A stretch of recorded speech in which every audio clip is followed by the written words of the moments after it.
अभी आप हजरात वालिद मोहतरम के उस्ताद मोहतरम हज़रत मौलाना अज़ीज़ुर्रहमान साहब मुद्दज़िल आली से उनके ताज़ियती कलाम पेश कर रहे थे और आप हजरात सुन रहे थे। मुख्तसर अंदाज में पेश किया और हज़रत की पीरान साली की वजह से हम बहुत ज़्यादा उम्मीद भी नहीं कर सकते कि वो बोलेंगे और हम बहुत ज़्यादा सुनेंगे। उन्होंने इतना कहा, हमने इतना सुना, ये हमारे लिए काफ़ी है। अब इसके बाद मैं चाहता हूँ कि हज़रत मौलाना मुफ्ती मोहम्मद शाहनवाज साहब कासमी वो तशरीफ़ लाएँ और अपने ताज़ियती कलिमात पेश फरमाएँ।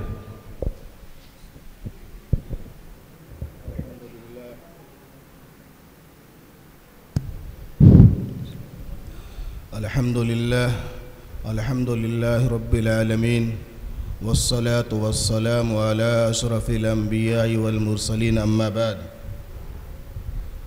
क़ाल अल्लाहु तबारक व तआला अऊज़ु बिल्लाहि मिनश शैतानिर रजीम बिस्मिल्लाहिर रहमानिर रहीम कुल्लु नफ्सिन ज़ाइक़तुल मौत व इन्नमा तुवफ़्फ़ौना उजूरकुम यौमल क़ियामह फ़मन ज़ुहज़िहा अनिन नार व उदख़िलल जन्नह फ़क़द फ़ाज़ वमल हयातुद दुनिया इल्ला मताउल गुरूर। सदक़ल्लाहुल अज़ीम।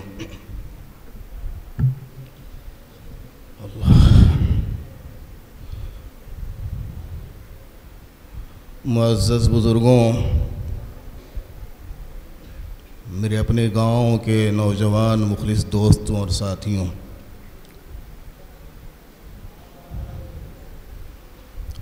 मैं नहीं, आप नहीं, ये गांव नहीं, ये पूरे अतराफ़ के लोग हज़रत के चले जाने से सदमे में हैं।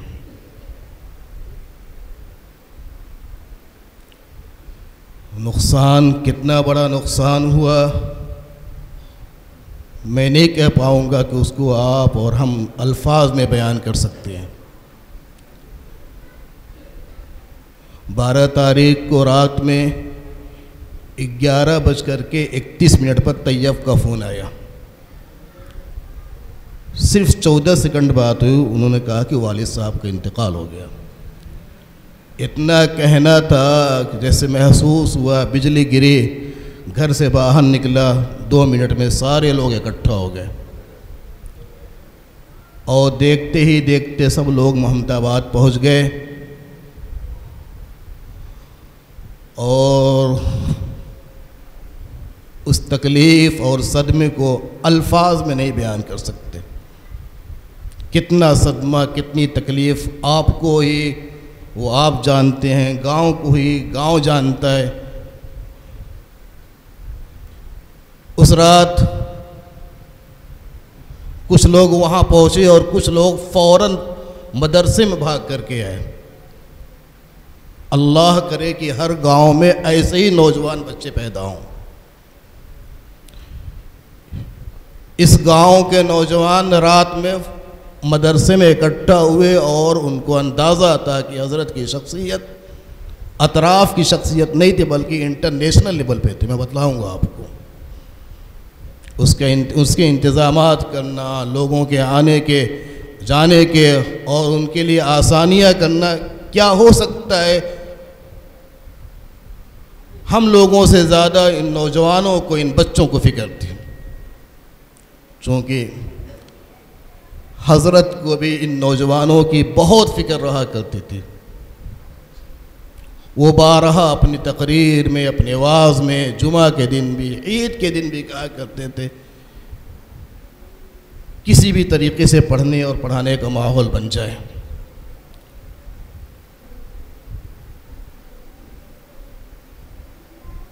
2017 6 अप्रैल को मदरसे की बुनियाद पड़ी और उसके बाद हज़रत मदरसे ही के हो करके रह गए। हर वक्त मदरसे की फ़िक्र कि मदरसे में कैसे काम हो, कैसे आगे बढ़े, क्या हो, इसी की फ़िक्र रहती थी। और आप मुझे कहने दीजिए कि हज़रत ही की फ़िक्र की बदौलत ये मदरसा 6 अप्रैल को कायम हुआ और 4 फरवरी 2018 को आपके मदरसे में तालीम शुरू हो गई। और उस तालीम की इब्तिदा के लिए भी हज़रत अरब व अजम के शेख हज़रत मौलाना क़मरुज़्ज़मान साहब मद्दज़ल्लुल आली तो ख़ुद तशरीफ़ लाए और आकर के उन्होंने हिफ्ज़ की दरसगाह में पहली तालीम शुरू की थी।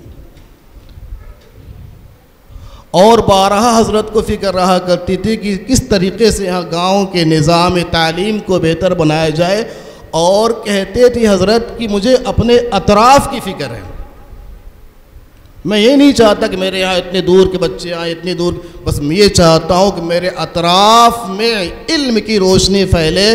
और उसी का नतीजा है कि 2017 के बाद अल्हम्दुलिल्लाह जब से मदरसा कायम हुआ, हर तरफ आप कहीं निकल जाए आपको महसूस होगा कि कोई सलाम करने वाला आपको मिल रहा है। हर तरफ बच्चे तालीम मदरसे में पढ़ने वाले बच्चे, और दर्जनों हाफिज़ इस मदरसे में तैयार हो गए। और शेख कह रहे थे, अभी बयान फरमा रहे थे, इज़ा मातल इंसानो इनक़ता अनु अमलुहु, कि जब इंसान दुनिया से चला जाता है उसका सिलसिला ख़त्म हो, इनक़ता अनु अमलुहु, उसके सिलसिला ख़त्म हो जाता है, इल्ला मिन सलासा, मगर 3 चीज़ें ऐसी हैं जो ता क़यामत सवाब लिखा जाता है। सदक़तुन जारिया, सदक़तुन जारिया, सदक़ा जारिया, और इल्मुन युन्तफ़अु बिह, या इल्म जिससे फ़ायदा हासिल किया जाए, जिससे लोग फ़ायदा उठाएं। आप गौर फरमा लें कि हज़रत के इस दरख्त से कितने हुफ़्फ़ाज़ पैदा हुए, कितने हुफ़्फ़ाज़ पैदा हुए। मैंने इल्मिन युन्तफ़अु बिह, कि इल्म जिससे फ़ायदा उठाया जाए।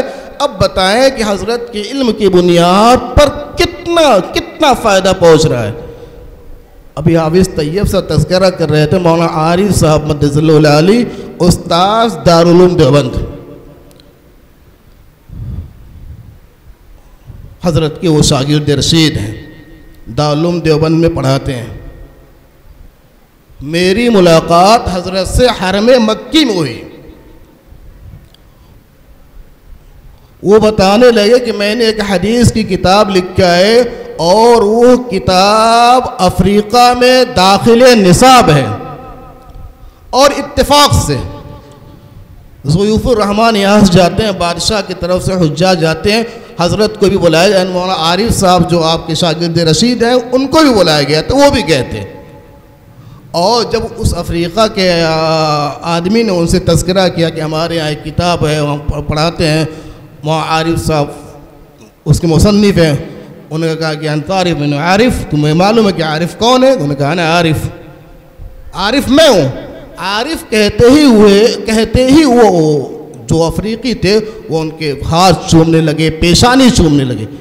आप अंदाज़ा लगाइए कि हज़रत की ज़ात से कितने बड़े बड़े उलमा पैदा हुए। अल्लाह ताला गरीक़ रहमत करे। मैं जानता हूँ कि सब लोग सदमे में हैं, सभी तकलीफ़ है। मेरे एक दोस्त जनाजे में आए थे, वो कह रहे थे कि मुझे कोई ऐसा बंदा नहीं मिला जिसकी आंखें सुर्ख न हो, कोई ऐसा बंदा नहीं मिला जिसकी आंखें सुर्ख न हो। बताने वाले यहाँ तक बता रहे थे।